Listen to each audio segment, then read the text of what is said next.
sa NCR, Luzon hanggang Visayas.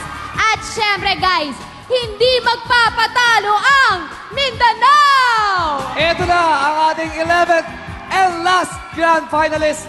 Nagmula pa sa General Santos City. Madlang people, palakpakan natin ang XV Jensen! Nagamit yung puso sa pagsasayaw. Noong una, kala namin hindi na kami makakabalik. Kaya yung tinawagan kami dito para mag-wildcard. Tapos pumasok sa isip namin na pwede pa pala kami maghiganti. Proud na proud po kami na kahit papano may nagre-representa sa Mindanao.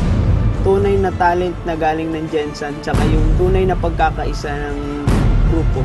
Hindi namin alam kung makakaya ba namin. Basta sa amin lang, ibuhos na yung lahat. Maraming salamat po sa second chance na ibinigay niyo sa amin. Sana po magmalambuo ng showtime, mataas pa ang ratings. Mabuhay ang Jensen!